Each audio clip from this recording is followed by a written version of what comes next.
नमस्कार बच्चों, मैं अनिल विश्वकर्मा। कैसे हैं आप सब लोग? उम्मीद है आप सब लोग अच्छे से होंगे। तो बच्चों, आज की वीडियो में हम आपको गाउस की प्रमेय से कूलाम के नियम को कैसे प्राप्त करते हैं इसके बारे में बताएंगे। तो चलिए बच्चों शुरू करते हैं। तो आप लोग हेडिंग डाल दीजिए, गाउस की प्रमेय से कूलाम के नियम की प्राप्ति। तो हेडिंग डाल दीजिए, गाउस की प्रमेय से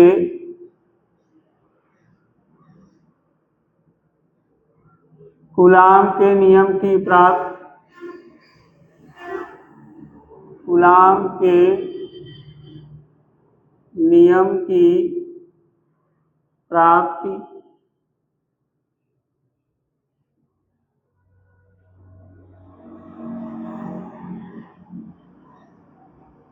तो गाउस की प्रमेय से कूलाम के नियम की प्राप्ति। तो देखिए बच्चों, आप लोग गाउस की प्रमेय को भी जानते हैं और कूलाम के नियम के बारे में भी आपको पता है। तो हम थोड़ा सा बता दे रहे हैं। देखिए कूलाम का नियम क्या है। देखिए जैसे एक आवेश यहाँ है, मान लीजिए +Q1, और दूसरा आवेश यहाँ है +Q2, और इन दोनों आवेशों के बीच की दूरी मान लिया जाए r है। इन दोनों आवेशों के बीच की दूरी कितनी है? r है। तो कूलाम ने बताया है कि अगर दो आवेश हैं और दोनों आवेश एक दूसरे से r दूरी पे रखे हुए हैं, तो कूलाम ने अपने नियम में बताया है कि इन दोनों आवेशों के बीच में लगने वाला आकर्षण अथवा प्रतिकर्षण बल कितना होगा। तो कूलाम के नियम के अनुसार इन दोनों आवेशों के बीच लगने वाला आकर्षण बल अथवा प्रतिकर्षण बल कितना होगा। तो उन्होंने कहा है कि लगने वाला आकर्षण बल अथवा प्रतिकर्षण बल आवेशों के, यानी इन दोनों आवेशों के गुणनफल के अनुक्रमानुपाती होगा। इन दोनों आवेशों के गुणनफल के अनुक्रमानुपाती, मतलब Q1 × Q2। और फिर उन्होंने अपने नियम में ये भी बताया है कि इन दोनों आवेशों के बीच में लगने वाला आकर्षण अथवा प्रतिकर्षण बल बीच की दूरी के, ये जो बीच की दूरी है इसके वर्ग के व्युत्क्रमानुपाती होगा, यानी बीच की दूरी के वर्ग के व्युत्क्रमानुपाती होगा। तो ये कूलाम का नियम है बच्चों।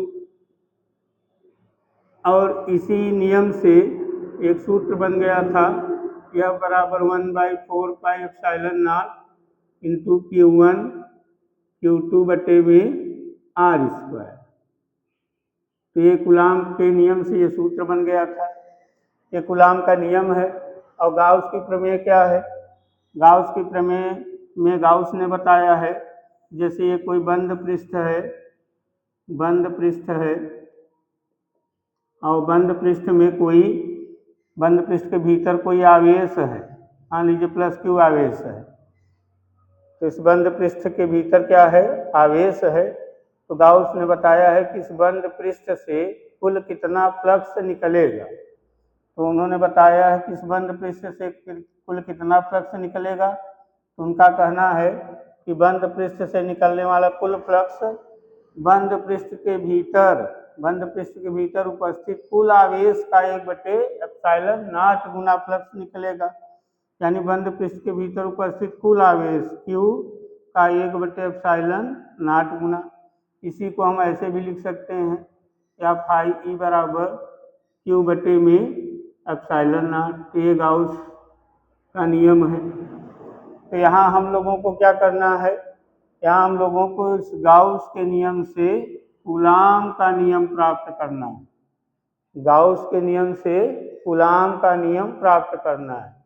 कूलाम का नियम ये है, और इसी से ये सूत्र बन गया था। तो इससे हम चाहे ये प्राप्त कर लें चाहे ये प्राप्त कर लें, दोनों सही है। तो चलिए देखिए कैसे गाउस के नियम से कूलाम के नियम को प्राप्त करते हैं। इसे हम मीट दे रहे हैं। तो देखिए बच्चों, गाउस का नियम लगाने के लिए एक बंद पृष्ठ होना चाहिए, और कूलाम का नियम तब आएगा जब दो आवेश रहें और उनके बीच में बल लगे। तो देखिए कैसे प्राप्त करते हैं। तो हम क्या कर रहे हैं कि सबसे पहले एक आवेश ले रहे हैं। मान लिया जाए ये बिंदु कोई बिंदु है जिसका नाम O रख दिया गया, और मान लिया जाए इस बिंदु पर +Q आवेश स्थित है। ये बिंदु है इसका नाम O है, इस बिंदु पर +Q आवेश स्थित है, और माना इस बिंदु से बिंदुओं से R दूरी पर, कितनी दूरी पर, R दूरी पर, अर्थात यहाँ पर कोई बिंदु P है, और इस बिंदु P पर हमें विद्युत क्षेत्र की तीव्रता ज्ञात करनी है। बिंदु O से R दूरी पर एक बिंदु P है जहाँ हमें विद्युत क्षेत्र की तीव्रता ज्ञात करनी है। यहाँ विद्युत क्षेत्र होगा क्योंकि ये आवेश रखा गया है, और आपको पता है कि जहाँ आवेश रखा रहता है उसके चारों तरफ क्या उत्पन्न हो जाता है, विद्युत क्षेत्र। तो जहाँ आवेश रखा है वहाँ से R दूरी पर भी यहाँ विद्युत क्षेत्र होगा। यहाँ विद्युत क्षेत्र की तीव्रता कितनी होगी वो हम लोग पता करेंगे। तो बिंदु O से R दूरी पर एक बिंदु P है जहाँ हमें क्या ज्ञात करना है, विद्युत क्षेत्र की तीव्रता। तो हम इसके बारे में थोड़ा सा लिख दे रहे हैं। माना बिंदु O पर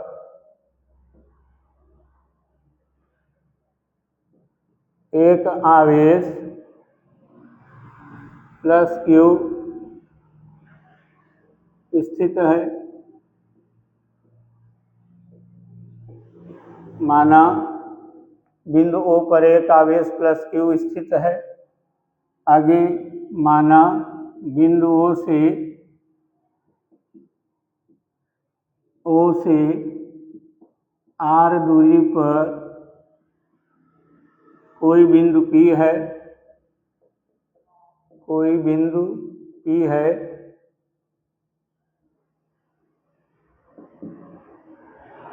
जहाँ हमें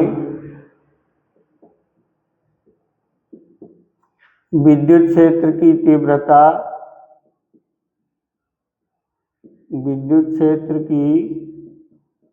तीव्रता ज्ञात करनी है।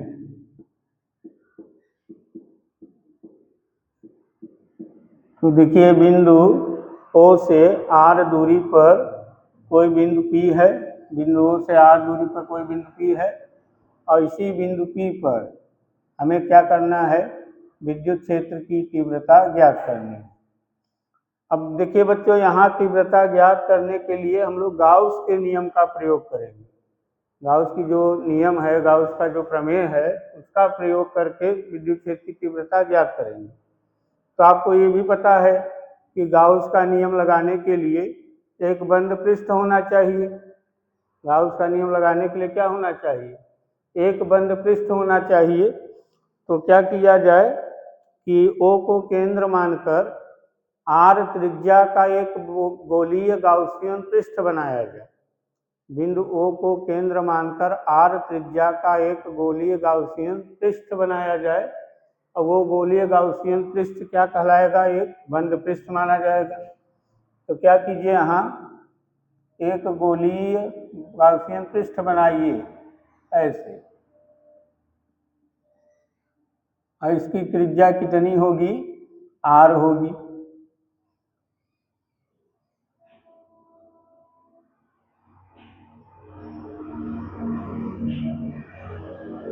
चलिए ऐसे बना दीजिए इसी तरह, और यहाँ लिख दें इसके लिए मतलब विद्युत क्षेत्र की तीव्रता ज्ञात करने के, इसके लिए बिंदु O को केंद्र मानकर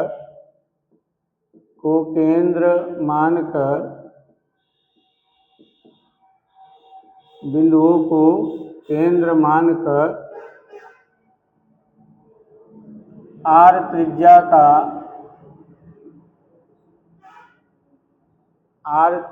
का एक गोलीय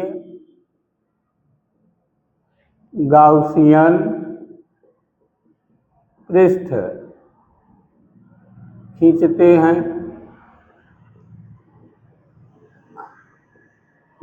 हैं जो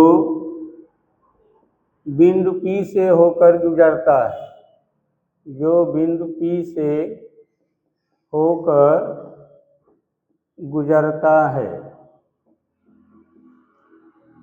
तो तीव्रता ज्ञात करने के लिए बिंदु O को केंद्र मानकर r त्रिज्या का एक गोलीय गाउसियन पृष्ठ खींचते हैं जो बिंदु P से होकर, देखिए बिंदु P से होकर गुजर रहा है। अब क्या किया जाए, अब इस बिंदु पर एक छोटा सा क्षेत्रफल लिया जाए, एक छोटा सा जगह लेंगे तो उस जगह का कुछ न कुछ क्षेत्रफल होगा। तो इस पृष्ठ पर यानी बिंदु P के चारों तरफ एक छोटा सा जगह ले लिया जाए। मान लीजिए एक छोटा सा ये जगह ले लिया गया। अब ये जो छोटा सा जगह लिए हैं इसका कुछ न कुछ क्षेत्रफल होगा।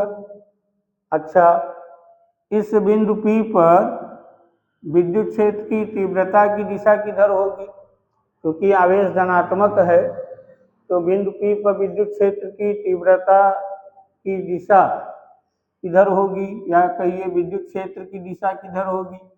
तो बिंदु P पर विद्युत क्षेत्र की दिशा किधर होगी, धन आवेश से दूर जाती हुई इधर होगी। बिंदु P पर विद्युत क्षेत्र की दिशा किधर होगी, धन आवेश से दूर जाती हुई। और ये जो छोटा सा जगह लिए हैं इसका क्षेत्रफल सदिश किधर होगा, इसी की ओर होगा ऐसे ए, इसका क्षेत्रफल सदिश भी इधर ही होगा। क्षेत्रफल सदिश के बारे में बताया गया है कि जिस जगह पर क्षेत्रफल सदिश पता करना हो वहाँ पेन का पिछला भाग ऐसे रखिए, पेन की नोक जिधर रहे उधर क्षेत्रफल सदिश की दिशा मानी जाती है। तो अब क्या किया जाए, इसलिए r त्रिज्या के बंद पृष्ठ या r त्रिज्या के गोलीय गाउसियन पृष्ठ से लिख लीजिए, गोलीय गाउसियन, ये गोलीय गाउसियन पृष्ठ एक बंद पृष्ठ ही माना जाता है। यही है गोलीय गाउसियन पृष्ठ, गोलीय गाउसियन पृष्ठ। ये एक कैसा पृष्ठ माना जाता है, बंद पृष्ठ। ये बंद पृष्ठ माना जाता है, इसलिए r त्रिज्या के गोलीय गाउसियन पृष्ठ से गुजरने वाला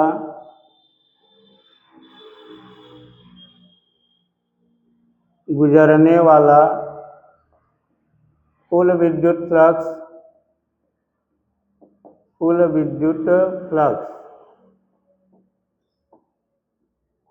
फ्लक्स निकाला जाए फाई ई बराबर, सूत्र क्या है, ई ए cos थीटा।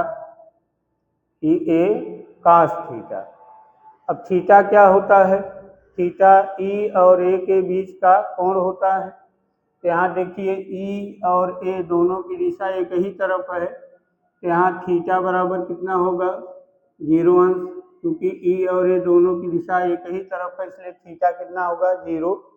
इसमें थीटा के जगह 0 रखिए, इसमें थीटा बराबर 0 अंश रखने पर तो रखिए फाई ई बराबर ई ए कास थीटा या 0 अंश, तो फाई ई बराबर आ जाएगा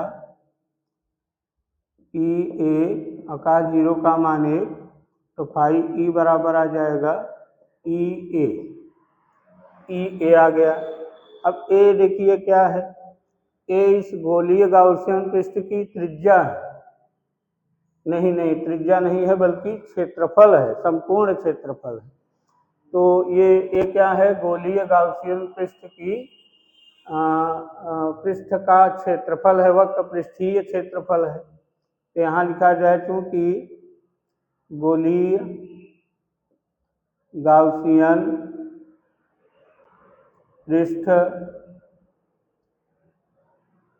पृष्ठ का गोलीय गाउसियन पृष्ठ का वक्र पृष्ठीय क्षेत्रफल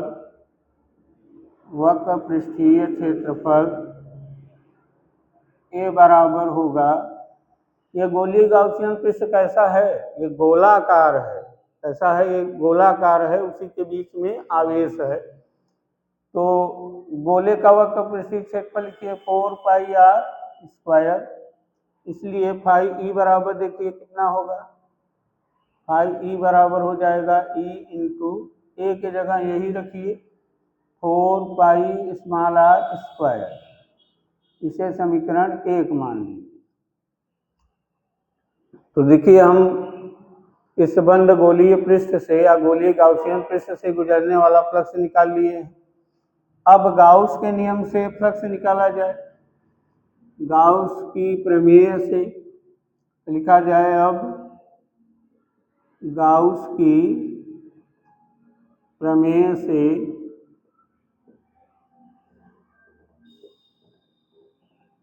आर त्रिज्या के गोलीय गाउसियन पृष्ठ से निकलने वाला कुल फ्लक्स, तो आर त्रिज्या के गोलीय गाउसियन पृष्ठ से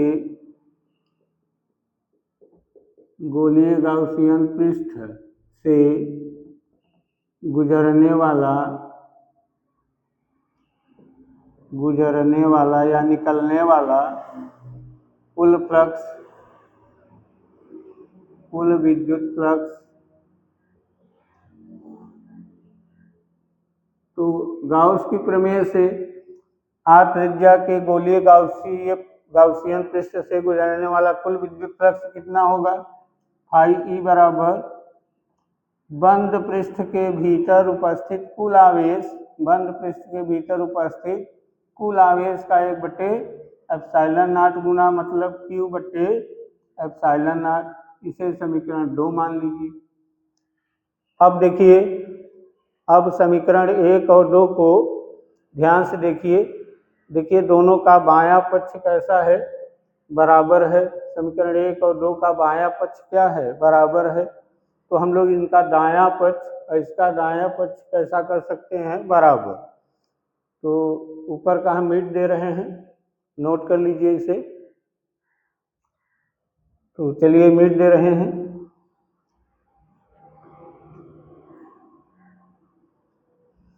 तो अब हम लोग समीकरण 1 और 2 से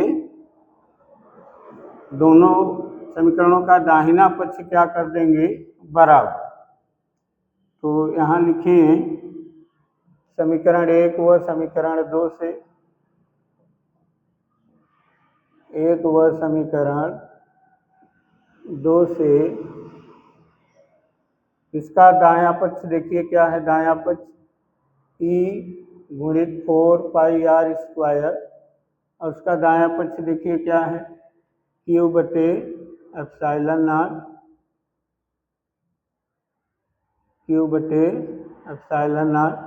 यहाँ से E बराबर निकालिए, तो ये होगा Q/4πr² इंटू ε0। E बराबर हो जाएगा 1/4πε0 इंटू Q/r²। इसे हम लोग समीकरण 3 मान लें। तो देखिए विद्युत क्षेत्र यहाँ मिल गया। बिंदु P पर इस आवेश के कारण जो विद्युत क्षेत्र यहाँ था उसका मान मिल गया है। अब क्या किया जाए? अब बिंदु P पर एक परीक्षण आवेश रख दिया जाए। अब देखिए बिंदु P पर एक परीक्षण आवेश रखेंगे तो वो परीक्षण आवेश इसके विद्युत क्षेत्र में रखा हुआ माना जाएगा। बिंदु P पर अब हम एक परीक्षण आवेश रखेंगे और वो परीक्षण आवेश इसके विद्युत क्षेत्र में माना जाएगा। और परीक्षण आवेश के बारे में जानते हैं, परीक्षण आवेश हमेशा धनात्मक होता है और उसका खुद का कोई विद्युत क्षेत्र नहीं होता है, इसलिए वो परीक्षण आवेश किसी दूसरे के ऊपर बल नहीं लगा पाएगा। लेकिन अगर वो किसी दूसरे के विद्युत क्षेत्र में रखा जाएगा तो उसके ऊपर बल लगेगा। तो अब क्या किया जाए, माना बिंदु P पर एक परीक्षण आवेश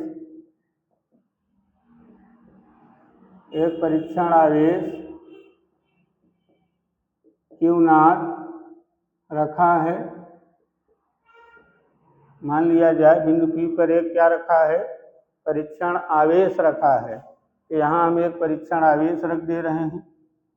कहाँ रख दें, बिंदु P पर। यहाँ एक मान लीजिए परीक्षण आवेश है Q पर, यहाँ बिंदु P पर है, क्यों नहीं। तो यहाँ पे एक परीक्षण आवेश रख दिया गया। ये कहाँ पे रखा है, P पर रखा हुआ है परीक्षण आवेश।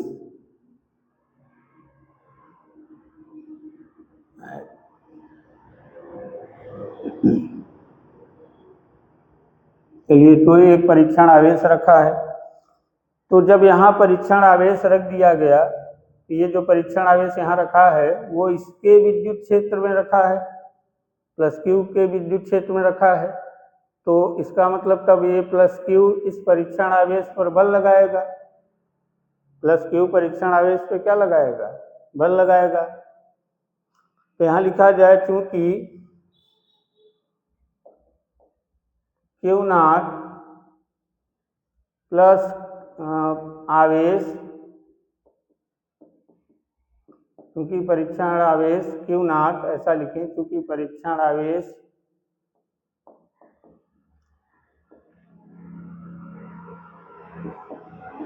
Q0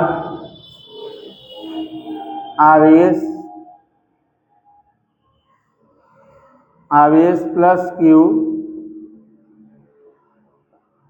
के विद्युत क्षेत्र में रखा है, कि विद्युत क्षेत्र में रखा गया है। इसलिए प्लस Q आवेश द्वारा इस परीक्षण आवेश पे लगने वाला बल, इसलिए प्लस Q आवेश के कारण Q0 पर लगने वाला बल F बराबर होगा Q0 इंटू E होगा। लगने वाला बल कितना होगा, Q0 इंटू E। इसे समीकरण नंबर 4 मान लें। अब समीकरण 3 एवं 4 से, 3 एवं समीकरण 4 से, 3 और 4 से क्या कर सकते हैं, देखिए E का मान ये जो पूरा है, ये किसका मान है, E का। तो E का मान ये पूरा उठा के यहाँ रख दें E की जगह, तो हो जाएगा F बराबर Q0 इंटू E का मान ये पूरा रखिए 1/4 pi epsilon not into Q बटे में R²। इसे हम ऐसे भी लिख सकते हैं, F बराबर 1/4 pi epsilon not into Q into Q0 बटे में R²। देखिए, यही कूलाम का नियम नहीं है। देखिए, दो आवेशों का गुणनफल है और बीच की दूरी के वर्ग के व्युत्क्रमानुपाती है, यानी लगने वाला बल आवेशों के गुणनफल के अनुक्रमानुपाती और दूरी के वर्ग के व्युत्क्रमानुपाती है। यही कूलाम का क्या है, नियम है। यहाँ लिख दिया जाए, यही कूलाम का नियम है, यही कूलाम का नियम है, यही कूलाम का नियम है। चाहे तो आप यहाँ से ऐसे दिखा सकते हैं कि चूंकि 1/4 पाई एप्सिलॉन नॉट एक कांस्टेंट है, यहाँ लिखा जाए चूंकि 1/4 पाई एप्सिलॉन नॉट एक नियतांक है, इसलिए इसलिए एफ अनुक्रमानुपाती होगा Q इंटू Q नॉट के, और एफ व्युत्क्रमानुपाती होगा 1/r²। तो देखिए ये कूलाम का नियम है, ये भी क्या है, कूलाम का नियम है। कुल मिला के बच्चों ये जो सूत्र बन के दिखाई दे रहा है, यही क्या है, कूलाम का नियम। तो बच्चों यही है गाउस की प्रमेय से कूलाम के नियम की प्राप्ति। बच्चों आज की वीडियो यहीं तक। अब अगले वीडियो में आपको हम विभव के बारे में बताएंगे। तब तक के लिए नमस्कार।